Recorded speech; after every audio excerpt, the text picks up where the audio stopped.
Hello and welcome. Our top focus remains in Nigeria, where protests against economic hardships have turned deadly. At least 13 people have been killed in the rallies across the West African nation, as per rights groups, with fears of the death toll mounting further. As per reports, many deaths took place in the Kaduna state, as thousands across Nigeria marched against the rising cost of living. Nigerian security forces fired live ammunition and tear gas to break protests in major cities. Some Nigerian media outlets have reported that the death toll is feared to be higher at around 17, and that people have lost lives in major cities like the capital of Abuja and Kano. In Kano, the country's second largest city, protesters set fire to tires outside the state governor's office, and police responded with tear gas, forcing most of the demonstrators back. Protesters later ransacked and set a digital center of the Nigeria Communications Commission ablaze. They also raided a warehouse near the Kano governor's office, while police fired shots into the air to disperse the looters. A 24-hour curfew was later imposed in the city. Hundreds of protesters also demonstrated in Abuja, the commercial capital, Lagos, and several other cities. People chanted slogans against President Bola Tinubu, calling him a thief. Now, the mass demonstrations comprise mainly of young people demanding an end to poor governance in Nigeria. Inspired by similar rallies in Kenya, they mobilized the protest on social media, using the hashtag #EndBadGovernance in Nigeria. You cannot move from point A to point B in this country today without not necessarily breaking your neck. The cost of transport had gone up. You cannot begin to nurse the idea of sending your words to the school in this country right now without not even have to think 100 times. Nigerian officials had warned against attempts to replicate the violent demonstrations in Kenya, where at least 50 people were killed. While the protest anxiety prompted the Nigerian government, led by President Bola Tinubu, to offer multiple concessions ahead of the rallies.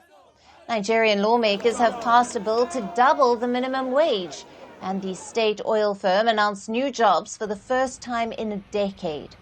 Despite this, angry youth turned up in huge numbers. Security officials say the protests have been hijacked by criminals and insurgents. The IMN members have hijacked this, they are part of this protest. And that is what we have noticed. That is why we are drawing the attention of the public, since that some bad elements are trying to hijack this protest. Earlier, President Tinubu had warned that the protests would lead to anarchy and said the military would intervene to avert a crisis. Protesters have vowed their rallies will continue in the coming days. Africa's most populous country is struggling with soaring inflation of over 34%. And a sharply devalued naira.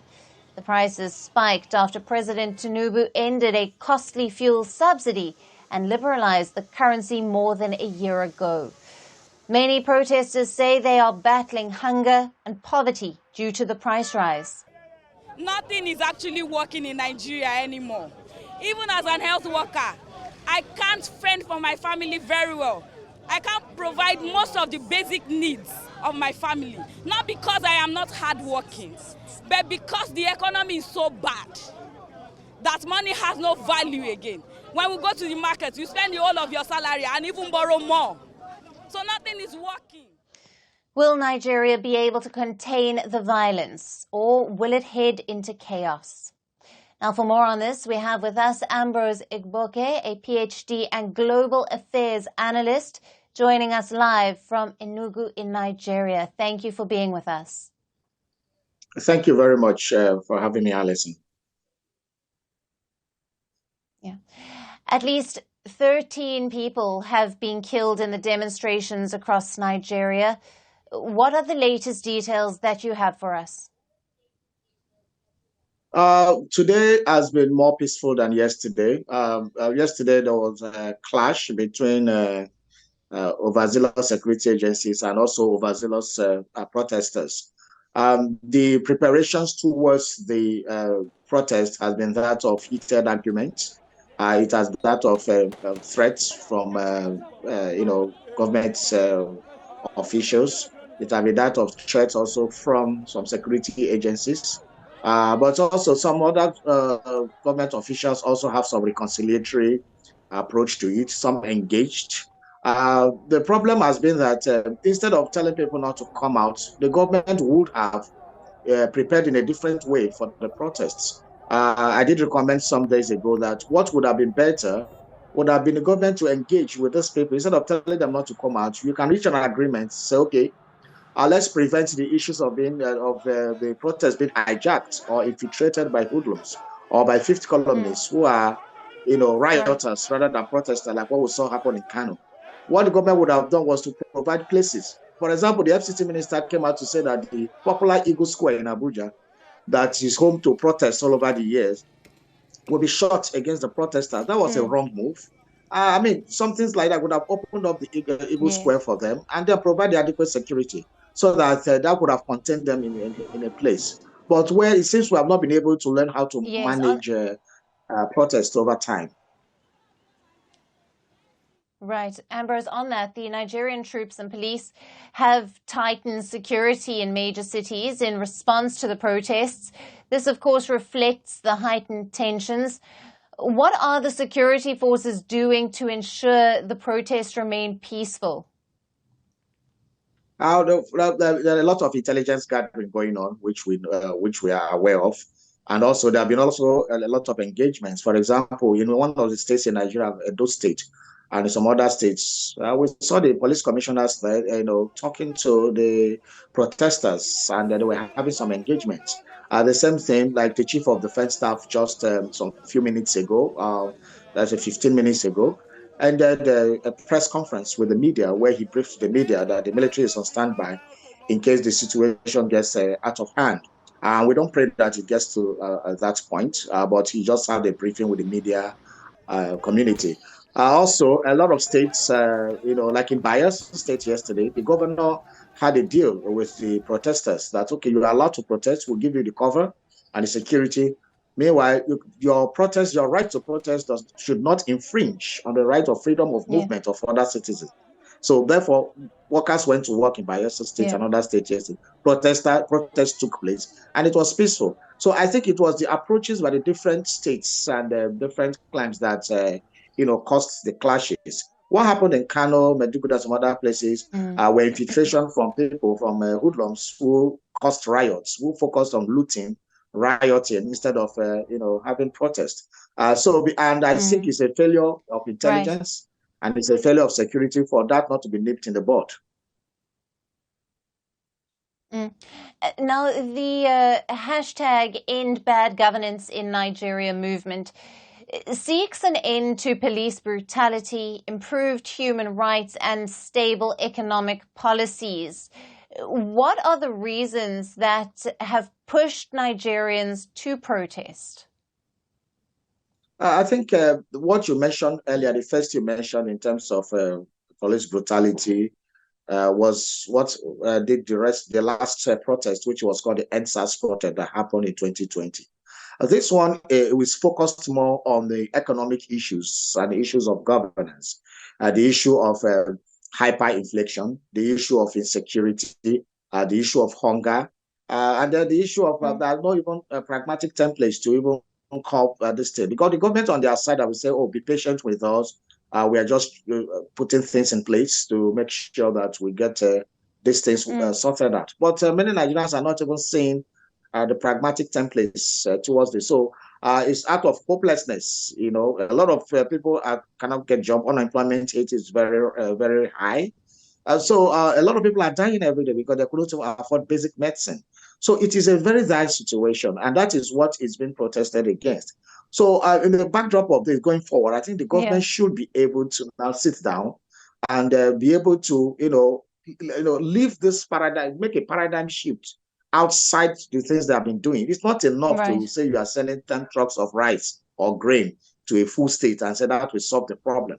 So this slapstick method of problem solving should stop. There should be more focused and agendaed economic policies that will make sure that we have reprieve in the immediate and then have some plans for the midterm. Right. And Ambrose, the concessions that Bola Tinubu has already made have not really done much to quell the anger in the nation. What are the protesters demanding, and what options are available to the Nigerian government now? The concessions are more cosmetic, that they don't address the root cause of the problem. The root cause of this problem is the hyperinflation, which was ushered in by the removal of fuel subsidy that was done in May 29, 2023, which was last year. And the increment in fuel from 165 to 240. By July, it increased to 600, July of last year. And this also followed by the floating of the Naira. And these things were done without adequate measures of safeguards. And that was the problem. There were no cushioning effects set aside for this. And so these are the things. So it's not what government has offered by increasing the labor salary. How many Nigerians are in the workforce of the government? Because most of these increments only affect government parastatals and the big blue chip companies. Most of the SMEs cannot pay those. So the cost of living is the main thing, that the cost of living should come down. And whatever you do, be it borrowing money from the World Bank to pay to give 50,000 to poor families, or sending buying CNG buses to alleviate transportation, or to send trucks loads of grains to states, they are just cosmetic solutions. Nigerians need more solutions. For example, how does the price of petrol come down? That's what Nigerians want. How do food prices come down? How does electricity tariff come down? So these are the things the government should be looking at and stop these cosmetic approaches they're using. Yeah. Ambrose, thank you very much for being with us on Firstpost Africa. Thank you, Alyson, for having me on the show.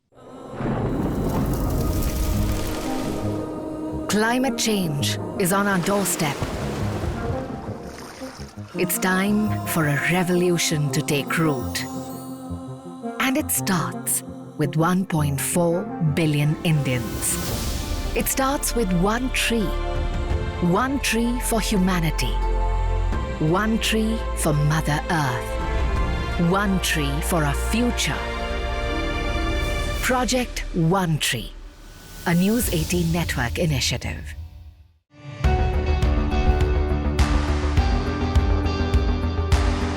Across continents, one powerful news source.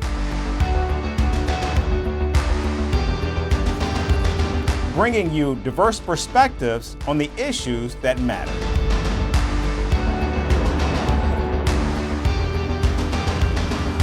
We go beyond the boundaries to give you that little extra about every sporting moment.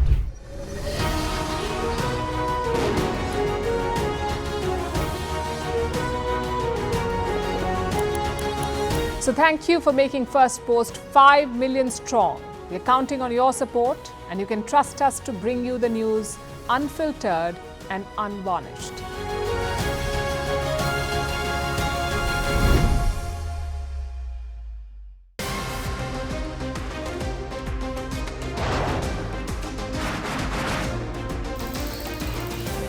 On the show today, the T20 World Cup bandwagon has moved across to the West Indies. What can you expect from this? Hello, I'm Alyson coming to you from Durban, South Africa. Today we have a special show. Start with a report on India's shifting nuclear posture. The first time since India officially became a nuclear power. Hello and welcome to Firstpost America. I'm Aaron Ham, coming to you live from the nation's capital,